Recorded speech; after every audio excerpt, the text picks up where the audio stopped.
예, 이미 예고를 해드렸고 저희가 보도를 해드린 내용인데요. 금융감독원 직원이 가상화폐를 매매해서 50%가 넘는 차익을 거둔 사실이 드러났습니다.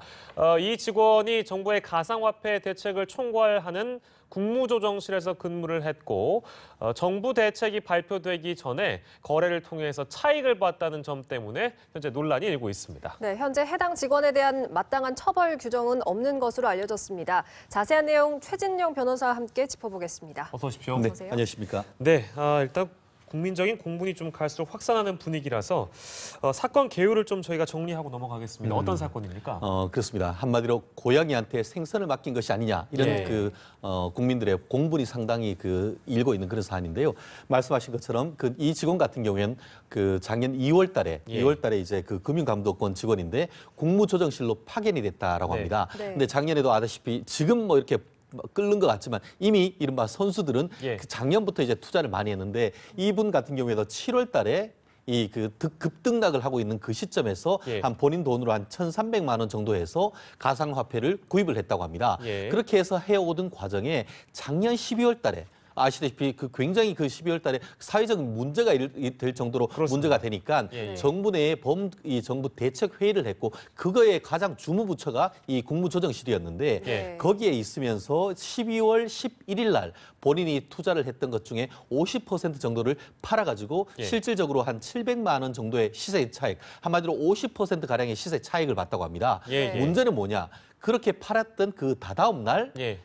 정부에서 미성년자와 외국인에 대한 거래 금지를 비롯해서 네. 이 가상화폐를 규제하는 대책을 발표를 했다는 겁니다. 네. 결국 이 내부적으로 해서 모든 회의에 국무조정실이 다 실질적으로 참가를 했기 때문에 내부 정보를 다 알고 있으면서 그와 같은 규제 대책이 있기 바로 직전에 매물을 해서 예. 어떤 이익을 실현을 한 것이 아닌가라고 해서 이 부분에 대한 어떤 국민들의 분노와 질타가 상당히 쏟아지는 그런 상황인 것 같습니다. 네, 말씀하신 대로 정부가 그동안 강경 규제를 추진했는데 그 규제를 관여했던 직원이 이런 일을 벌였기 때문에 더욱 분노하는 것 같거든요.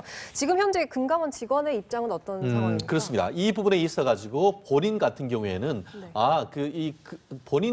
본인은 이 회의에 전혀 참석하지 않았고 정보도 모르는 상태에서 정상적인 거래를 했다라고 해서 본인은 네. 그와 같은 변명을 하고 있습니다. 예. 그렇지만 국민들 입장에서 봤을 때는 본인이 직접 실질적으로 이분 같은 경우에는 일반 회사의 대리급 직원이어서 직급이 높지는 않습니다. 그렇기 네. 때문에 회의 자체에는 들어가지 않았다 하더라도 주무 부서에 있는 직원들과 얘기를 했기 때문에 그 내용을 누구보다 잘 알 가능성이 있다라고 국민들은 생각하고 있지 않습니까? 네. 그리고 실제로 이 금감원 직원 같은 경우에는 금융거래, 대표적인 케이스가 보면은 증권거래 같은 것은 네. 하지 못하도록 돼 있습니다. 네. 그렇기 때문에 이른바 이해관계와 직접 접촉이 되는 것은 거래하지 못하도록 돼 있고 예. 그런 케이스에서는 위반할 경우에는 징계나 형사적인 처벌을 받을 수 있도록 돼 있는데 예. 문제는 이 부분 같은 경우에는 가상화폐는 현재 여러 가지 관련되는 법규에 의할 때에 법적인 어떤 요건이 되지 않는다는 것이죠. 그러다 네. 보니까